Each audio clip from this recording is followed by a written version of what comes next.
Welcome, everyone, to Bring Out the Talent. My name is Maria Malfa, and I am the CEO and president of the Training Associates, otherwise known as TTA. And I'm Jocelyn Allen, a talent recruitment manager here at TTA, and we're so excited to have you back with us. We are very excited today to have Dr. Christopher Croner join us. Dr. Croner is the founder of SalesDrive, a firm that specializes in the selection and deployment of high-performing salespeople. As a training company, we work with companies of all sizes on their sales training and onboarding programs. With sales positions having such a high turnover rate, many organizations are looking for the secret to hiring and keeping exceptional salespeople. Today, we will uncover the secret formula for success, and here's a hint. It's all about the assessment. Many companies fail to use sales assessments and hire based on interviews. And as we know, salespeople can be so good at interviewing. This hiring process contributes to the high turnover rate for sales roles. To help, we thought it would be important to address this topic in more detail with none other than sales assessment expert Dr. Croner. Dr. Croner is a co-author of the book, Never Hire a Bad Salesperson Again, detailing his research and practice in identifying the non-teachable personality traits common to top producers. Dr. Croner developed the proprietary Drive test diagnostic system, including the Drive interview for salesperson selection. Using the system, he has helped over 1,200 companies worldwide to hire and develop top-performing salespeople. Dr. Croner has served as an adjunct faculty member at the Chicago School of Professional Psychology, teaching personnel selection in the Industrial Psychology Masters of Arts program. Dr. Croner is a member of the consulting section of the Illinois Psychological Association and former co-program chair of the Chicago Industrial Organizational Psychologist. Dr. Croner received a BA in psychology from DePaul University and his master's and PhD in clinical psychology from the Southern Illinois University of Carbondale. Wow. Welcome, Dr. Croner. Maria and Jocelyn, it is a pleasure to be here. Thank you so much for having me, and I very much look forward to being of service to you and your audience today. We're really excited. These kinds of things are what get Maria and I really amped up because there are so many different directions and avenues that you can use this information for. So we're just as thrilled to have you with us today, Dr. Croner. So thank you. We cannot thank you enough for spending time with us. My pleasure. You have helped over 1,200 companies worldwide to hire and develop top-performing salespeople with your firm, SalesDrive. Tell us about the origin of SalesDrive and what led you to get into this business of sales assessments. Very good question. I got started again back in, 2002. I was working at a firm called Whitmer & Associates in the Chicago suburb of Oak Brook.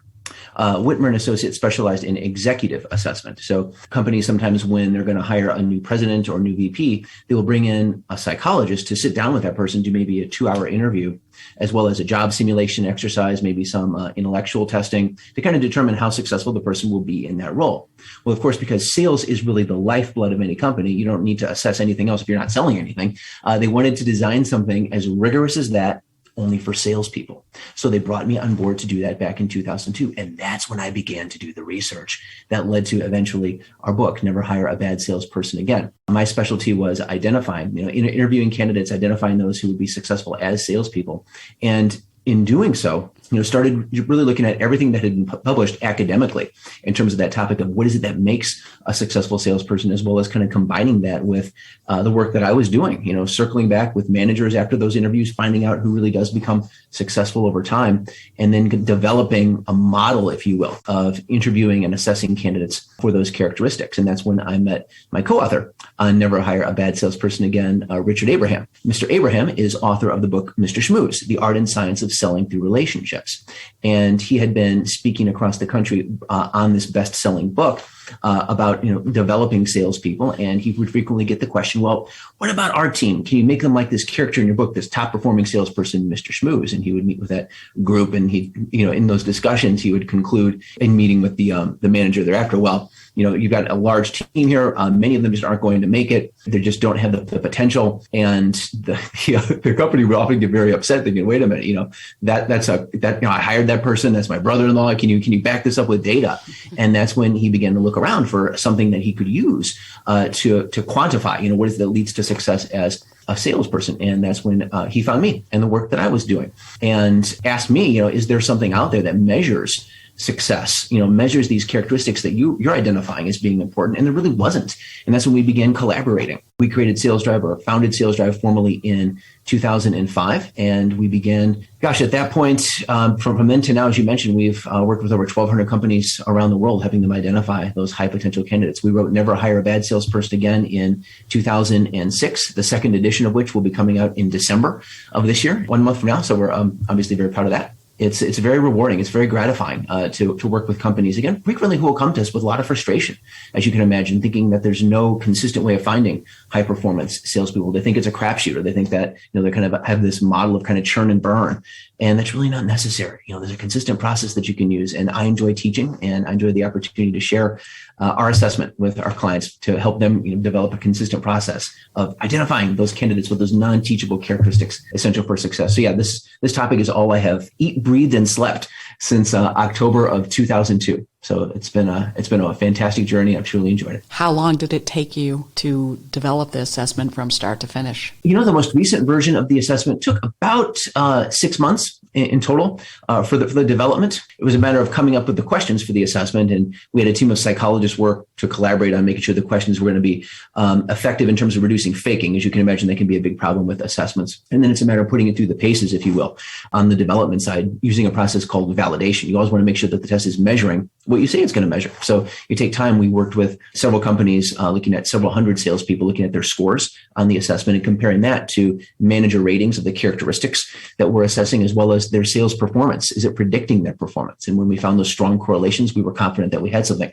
Of course, that's effective and predictive of success. That process was about 6 months from start to finish, but we're always perfecting, even for any company that we work with. We want to make sure that we identify with them up front, keeping in mind that the proof is in the pudding. Let's test, one or two of your high performing salespeople and see how they match to the assessment. We're very confident. We always get strong feedback that the assessment is consistently predicting people who are strong, in terms of sales success, because we look for those non-teachable traits. So to me, 6 months seems like a very fast amount of time to develop something like this, but I guess that's not necessarily start to finish. So how long did it take start to finish for you to develop this assessment and realize that it was giving you the results that you were looking for? The first version of the assessment, we actually had an established assessment we were using online, to which we applied our own proprietary algorithms. We had been using that for, over 10 years. Testing tens of thousands of people with that model. And that reassured us that, again, the characteristics that we're assessing were going to be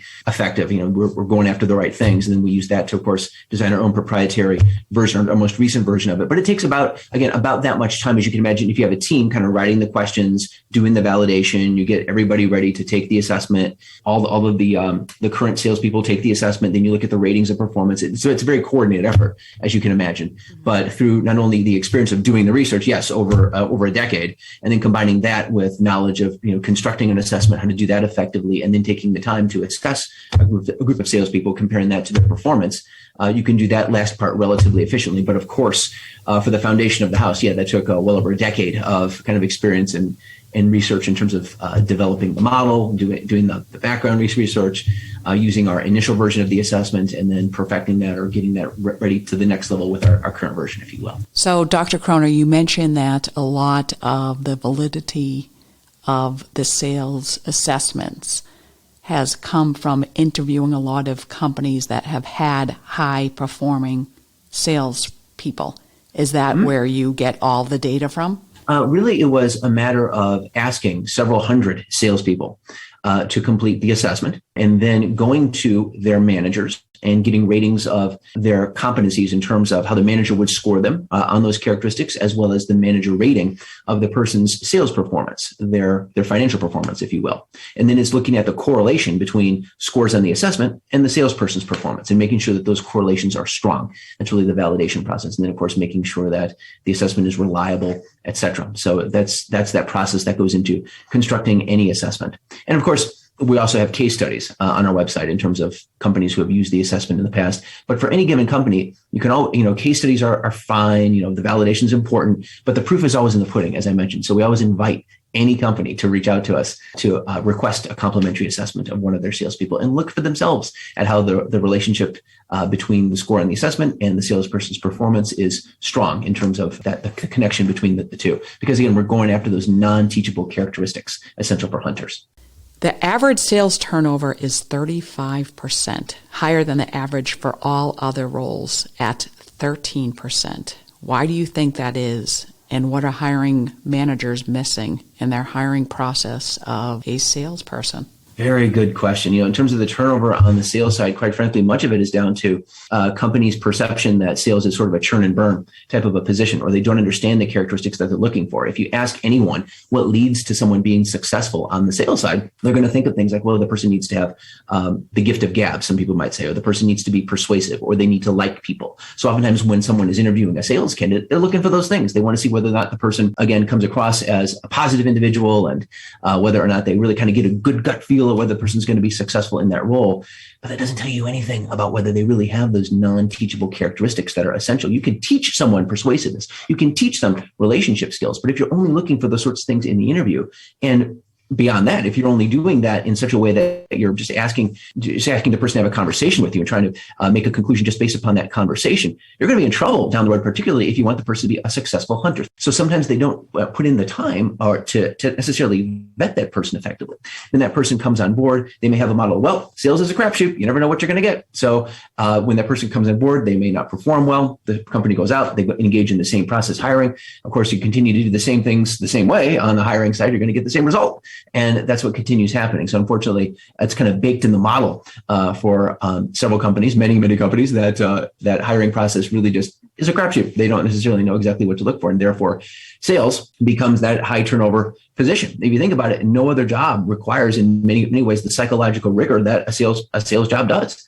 So you really do need to invest the time up front to find somebody who has those three non-teachable characteristics essential for success as a hunter salesperson. And then, of course, you have to make sure that you're onboarding them effectively, that you're not just throwing them to the wolves. The temptation, of course, when you hire someone who's high in those three characteristics can be, okay, great. The person has strong drive. Now let's throw them out there. Let's throw them to the wolves. Let's see how they do. They have a high drive. What else do we need to do? Well, there's much more that we need to do, of course, because we need to onboard the person effectively. And there are many best practices there as well. But when we hire someone effectively, we onboard them effectively, and then we manage them effectively. Those things together lead to that lack of attrition that the best companies experience when they don't necessarily have people who are churning, when they keep people on board and they're retaining them. It's, again, designing the process such that we're hiring the right person and then we're giving them the training and development necessary. No different than a great sports team would do with the highest performing athletes, if you will. So let's talk about your assessment. What are the three elements of drive? Again, as I mentioned, in terms of developing those, over a decade of research really went into that. Again, starting out, looking at our own work, as I mentioned, doing behavioral interviews with sales candidates, circling back with their managers thereafter to find out who really does become successful. And then at the same time, looking at everything that had been published on that topic academically over the last 85, almost 90 years now, in terms of what is it that leads someone to be successful as a salesperson. Of course, when we combined all of that data, we found that, again, many of the characteristics, of course, that most people would consider to be essential for success as a salesperson were very important. Again, the expected ones, things like, of course, persuasiveness and relationship skills, even organizational skills as well. But again, above and beyond any of those by far were these three non-teachable characteristics that continued to, again, lead to success as a hunter salesperson. The first one is what we call the need for achievement. And when we talk about the need for achievement in a salesperson, Maria and Jocelyn, we're talking about the person who wants to do well simply for the sake of doing well. So the salesperson who's high in need for achievement, they just naturally want to set the bar high, if you will. They want to jump over that. Then they want to set it even higher again the next time. So they're constantly focused on producing excellence, just for the sake of excellence. And it's interesting because the research shows that characteristic, need for achievement, is important not only for salespeople, but also incidentally for entrepreneurs. People have to kind of get up every morning and make it happen, and there's nobody standing over them watching them. So, of course, as you can imagine, as companies are now having to hire in many cases a bit more remotely, we're finding that characteristic just continues to become more and more important. So that's the first piece, need for achievement. The second piece is competitiveness. And the competitive salesperson, we find, really wants to do two things. Number one, they want to be the best among their peers. They're always comparing their performance to their colleagues. They want to kind of see how they're doing relative to the team. But number two, they want to win that client or that customer over to their point of view. Because to them, psychologically, that sale is kind of like a contest of wills. And then the third piece is optimism. And that's the salesperson's sense of certainty that they will succeed, as well as their resilience to hang in there when they face the inevitable rejection that a salesperson just has to deal with. So we find it's those three characteristics all together: need for achievement, competitiveness, and optimism that psychologically create sort of the perfect storm, if you will. And collectively, we refer to those three characteristics, yes, as drive. Well, that explains why I'm not in sales, because I am like the biggest curmudgeon ever. Optimism is so not one of my strong suits. She's joking. I'm just She's kidding. very optimistic. But actually, that leads me to my next question. How can you apply the same assessment, or can you apply the same assessment to recruiters, which are very much salespeople? Good question. Yes, we actually do have several companies who use the assessment for recruiters, because you're right. In many ways, the recruiting position is a sales position. To the extent that the person who's a recruiter needs to be a hunter, you can certainly use an assessment like this to determine, does the person have that drive? If drive is essential for that role, do they have those three non-teachable characteristics that are going to be important in that sales portion of their job, if you will? Sometimes companies will also ask us, what about a sales leader? Really, in terms of a leadership role, though, only to the extent that the person needs to be, say, a player coach is the assessment important. And then in that case, only to the extent to which they need to be a player. It doesn't tell us about their ability to be a coach, but if they do need to be a player, how effective will they be, again, in that sales portion of their role, if you will? So certainly you can use it for a variety of roles, just important that the person is in some way a hunter, if you will. Mm-hmm. So you wouldn't want your sales manager to be competing with their people. Correct. You always want to make sure that position is not designed such that they have they're going to be getting into too much of a competition with their colleagues. And that brings up a problem that many companies will often have, is promoting somebody who's been successful as a salesperson into a sales management role. Mm-hmm. Because, of course, when a company does it, the challenge they often run into is, heretofore, this person who's been very successful has gotten results through their own efforts. But now, if they're being promoted into a management role, now they have to get results through others. And that's a very different proposition that we're talking about. So oftentimes, again, things that lead someone to be very successful as a salesperson can kind of get in their way in that management role. So what has happened, Dr. Croner, to me, and I know it's happened to thousands and thousands of other companies, is you have the infamous interview with a sales candidate, and they always come across very smooth and capable. What interview questions can you use to assess these three elements of drive? Good question. Again, you always want to keep in mind the best predictor of future behavior is previous behavior. She mentioned the sales candidate coming across very effectively. Oftentimes the candidate, quite frankly, is doing a little bit of homework in terms of reading books on how to interview effectively. Many of those will tell them to, if at all possible, take over the interview. And so that's what will happen. The candidate will sit down, particularly if the interviewer is not prepared, and they will take over, ideally trying to sell themselves. And if they can filibuster, if you will, and run out the clock, oftentimes they'll extend their hand at the end and say, hey, do I get the job? And in that situation, of course, the interviewer has no idea whether the person is going to be a good match for the role. Instead, we always keep in mind that we want to control the interview. And in doing so, keep in mind the best predictor of future behavior is previous behavior. So we want to ask the candidate about behaviors they've engaged in at work in the past that reflect the characteristics that we would like for them to show for us going forward. So, for example, when it comes to need for achievement, one of my favorite questions to ask is, tell me about what kinds of sacrifices have you had to make to be successful? What does that person consider to be a sacrifice? Was it maybe they had to work a couple weekends last year? Or was it something more substantial? Now compare that to the kinds of sacrifices you've seen your top performers have to make over time. Or tell me about the greatest goal you've ever accomplished professionally. Really have the person describe that to you and flesh it out. Then you can reflect back to them. You've got to be proud of that. How do you intend to top it? Again, the person high in need for achievement has a plan to top it, and they're excited about the opportunity to tell you about it. For competitiveness, tell me about the last time you were competitive at work. What did that look like for you? Again, we want to look for the person that just relishes competitions, where even if they're not in a formal competition, they want to make a competition with their peers because they just have to know how they stack up, if you will. And then for optimism, tell me about a time when you remained persistent, even though everyone else around you gave up.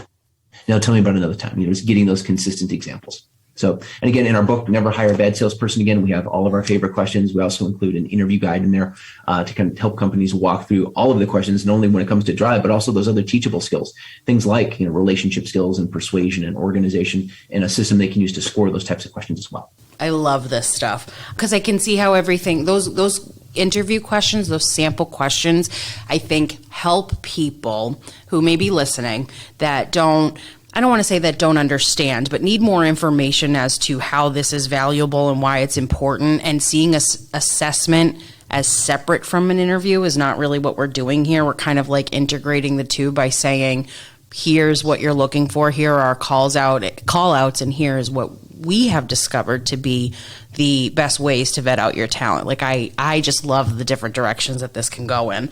Now, based on that information, sometimes we're at the mercy of what something is telling us on paper about a person before we even get to this point, because time is just as much of an investment to, the candidate as it is to the organization looking for the candidate, right? So what about indicators on a resume that would show us that would lead us to those questions of drive in an interview? That's a question we'll often get. Is there anything we can look at, say, in terms of a resume or a LinkedIn profile, for example, that might indicate the person's going to have high drive? And we have had several companies where almost every single person they put through the assessment scores strong in drive. And so we've asked them, what do you look for, in terms of a resume review? And they said, well, they tend to look for three different things. Number one, of course, they look for the passive candidates as opposed to the active candidates. And when I say passive candidate, I'm speaking, of course, of someone who's not necessarily actively out there looking for a position. Maybe they're currently employed now. The reason for that, of course, is because oftentimes if someone has been looking for a while in the world of sales, there could be a good reason for it. So they tend to prefer the passive candidates as opposed to the active candidates.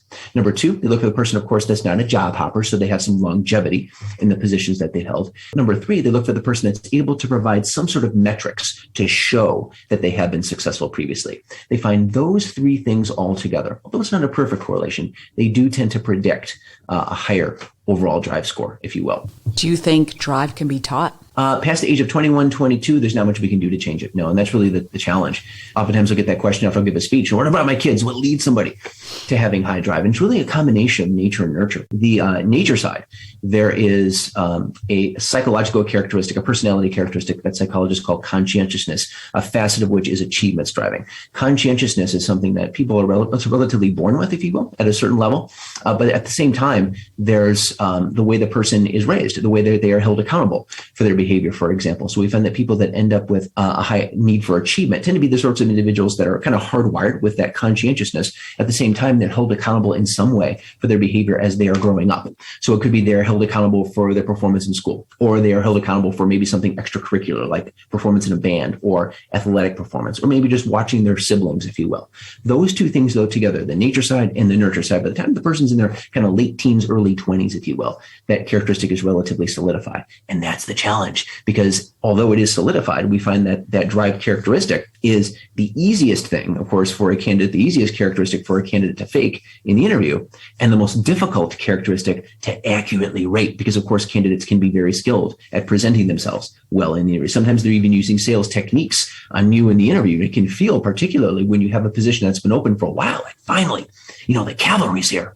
But then 6 months or a year down the road, unfortunately, that ends up being the best sale that you ever really see out of them. And you're left asking, wait a minute, where did that person who I interviewed, where did they go?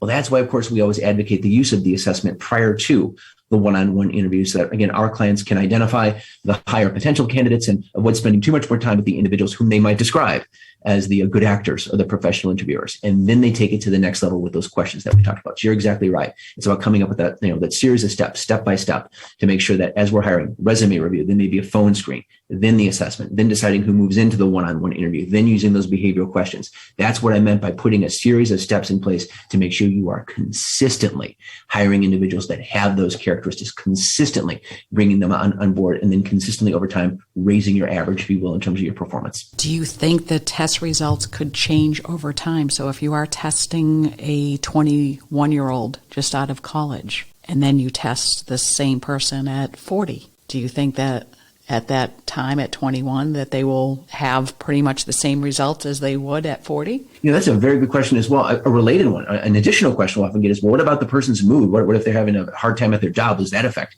their scoring? And broadly, in terms of both of the questions, essentially we're looking at traits as opposed to states. So because we're looking at traits, those are relatively solidified and relatively stable. So you're not going to see a giant drop or a giant change over time. As long as the person, again, we're assessing a salesperson, we're assessing them in that sales role, if you will. You're not going to see that those characteristics move that much between the time the person's 20 and 40. You may see a little bit, but it won't necessarily go from, say, a 5 on drive to a 1 on drive. You may see a point or two here or there. Oftentimes, sometimes, as you can imagine, if the person is later in their career, they may start focusing on giving back to others, if you will. So that can impact in some ways, say, their need for achievement. So certainly there can be a little bit of change here and there, but you're not going to see a drastic personality transformation typically between the person being in, say, their 20s and their 40s. You'll see a little bit, but it won't be extreme, if you will. If a salesperson candidate for a job interview can schmooze a job interview, is there a way, or have you guys made it so that it cannot be done, that a candidate can schmooze the assessment as well? Thank you. Yeah, that's an important point. That's one of the challenges that an assessment will often face. An assessment of a current sales person or a current person doesn't necessarily have to be as strong on the faking side because the stakes are not necessarily as high. But when you have that high stakes hiring situation, you really need to be careful to make sure that the assessment is going to be rigorous, if you will, and not prone to faking. So, for example, if the question says, I consider myself persuasive, true or false? And the person wants this position and it's a sales position, they're probably going to say true. So we use a question format with the drive test that's, again, designed to eliminate faking. It's called forced choice. So for each question on the drive test, the person gets a series of 3 statements, all of which are worded very positively. So a question, for example, may say something like, I consider myself a leader. I have great relationship skills. I'm very organized. Okay. Now, which of these is most like you? And which one is least like you? So obviously that then forces the candidate to make some very difficult distinctions. But then it gives us a much better sense of their real priorities.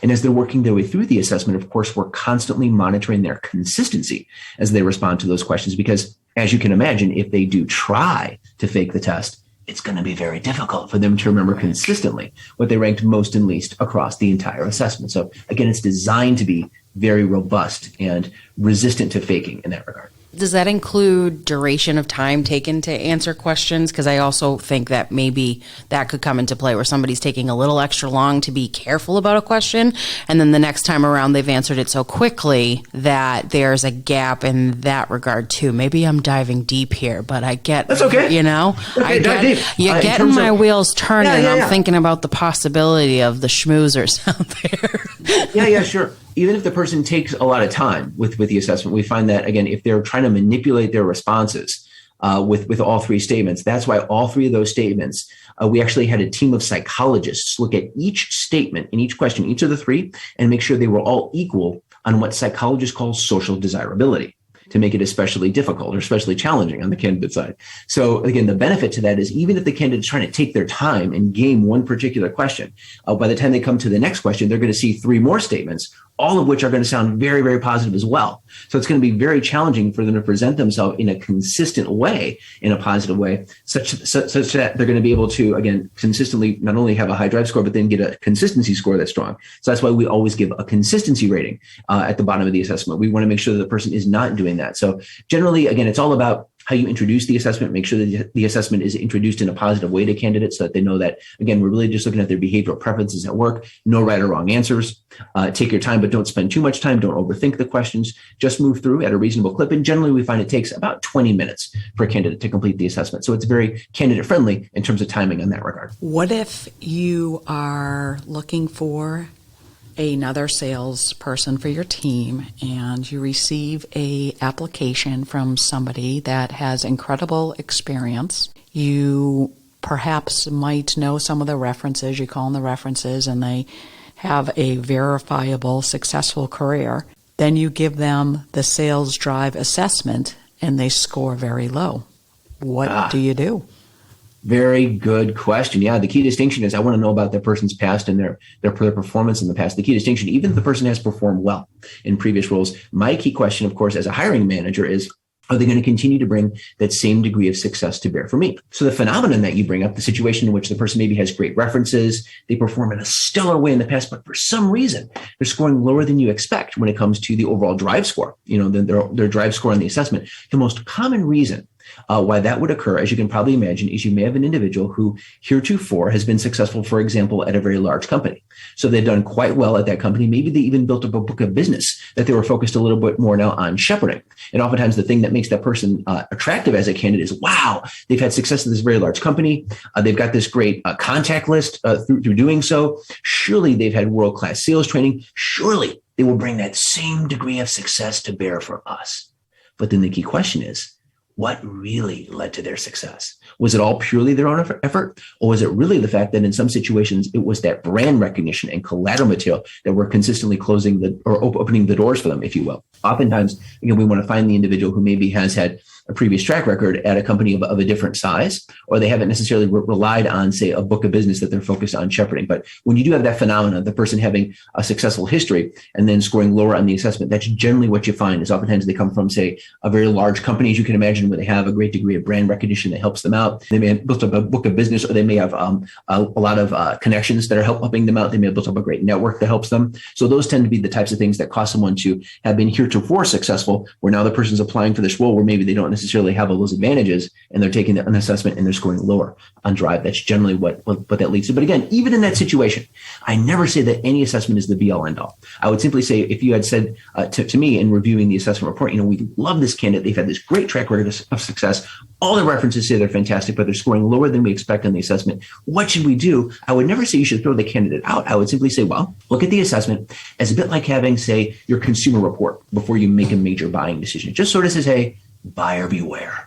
Just make sure you're covering any areas that are being flagged here in the assessment when it comes to the three elements of drive, as well as, of course, all of the other core skills that we measure, confidence, persuasion, relationship, and organization, just to make sure that you are comfortable moving the person into that role for you. Again, of course, that makes you much more powerful now, as you can imagine, as an interviewer, because now you're not necessarily relying on all the hype that you've seen in the past. Now you're uncovering dynamics instead going on underneath the surface that you might not otherwise have seen at all before. And no matter what, you're going into that new hire with your eyes wide open. How do you bring in IQ to this equation? Because I know we are using your SalesDrive assessment tests, and we find those very valuable. We also have used Wonderlic for a long time, which is now called OneScore. And we have found a strong correlation on someone who might not score that well on the IQ portion and how well they do here. I mean, obviously, we've had people that have scored extremely high, have been extremely intelligent, and they have not done well. But we typically haven't seen it the other way around when somebody scores very low in that area, that they've done very well here. And I think, our business is not very cookie cutter, and there's a lot of things for a sales representative to learn. And sometimes we feel that they could have too long of a learning curve. So what do you think about that? Of course. So looking at the predictors of success, really in a variety of industries, as the research indicates, there's again, achievement striving, and then there's cognitive ability. Those two tend to be two of the biggest, if not the biggest, indicators just broadly. Now, in using our assessment, the drive test, of course, the drive test doesn't have any cognitive element to it in terms of an intelligence test, but combining it with a Wonderlic, particularly, for example, if you're looking at a sale that needs to be a little bit more complex, where it involves, say, problem solving, analytical ability, conceptual skill, then yes, of course, combining an assessment of personality, particularly drive, if the person needs to be a hunter, along with an intellectual assessment to determine, does the person kind of have that horsepower, if you will, to kind of indicate that they're going to be successful in that role. That could certainly be a very kind of powerful combination, if you will. Again, if they do need to be an effective problem solver. So certainly kind of combining those two. Now, of course, in some situations, the person can be a little bit more cookie cutter. Maybe there are some scenarios where they're not selling something as complex, where it's a more simple sale. In those cases, you don't necessarily need to use a cognitive assessment. But if you are selling a more complex solution sale, the more complex it is, certainly the more helpful that an intellectual assessment can be to determine whether the person, particularly if they don't have experience in that particular role, how fast will they be able to kind of pick up on that, if you will. So certainly those can be a very effective combination. First of all, congratulations on the second edition of your book, Never Hire a Bad Salesperson Again. This one's selecting candidates who are absolutely driven to succeed. So as we're wrapping up here, we'd love if you could tell us a little bit more about the second edition of your book. And I know you mentioned it earlier, the release date, but all of those juicy details, please, Dr. Croner. Yes, it'll be in early December. The book will be coming out. In terms of the second edition of the book, we wanted to really, since the first edition came out in 2006, we've learned so much in terms of our practice, again, dealing with 1,200 companies around the world, wanted to share the best of what we know, not only just in terms of beefing up in terms of the interview section, talking about what do you look for in a candidate, talking about our research, detailing that and adding to that research that's been done since then in terms of the 3 elements of drive, and then talking about the consistent process companies can use, not only how to select an assessment, but then the interview process. What do you do on the interview side? What questions do you ask? And that's why now we have a downloadable interview guide with all of our favorite questions. We went through a few before, but all of our favorite questions when it comes to the 3 elements of drive, all of the other core skills that we look at with the assessment as well, a scoring system you can use for that behavioral interview, and then as well, techniques for bringing the person on board. How do you onboard somebody who's high drive? What do you do in terms of establishing what we call a mission meeting? How do you meet with them and really kind of bond in terms of your goals for the company as well as the person's own personal hopes and dreams, and show them how those two align, and do everything that you can to make sure there's strong alignment between two and keep that alignment alive over time, if you will. So that's what the book is all about. How do you identify candidates who have those characteristics? How do you onboard them? And then how do you do that consistently over time? Everything that we have learned in terms of our research from 2006 to the present, if you will. And we're excited for that to come out in the next couple of months. Well, I can't wait to read it. I know. I was just going to say, we'll definitely be picking up our copy. So thank you so much, Dr. Croner. This has been a wonderful discussion and episode. As I said earlier, we love the psychology piece of these assessments and finding the right fit and talent for organizations. So I think it's been a lot of useful information for our listeners out there. Thank you. It was a true pleasure. Thank you for the opportunity to be of service. I truly appreciate it. Thank you so much.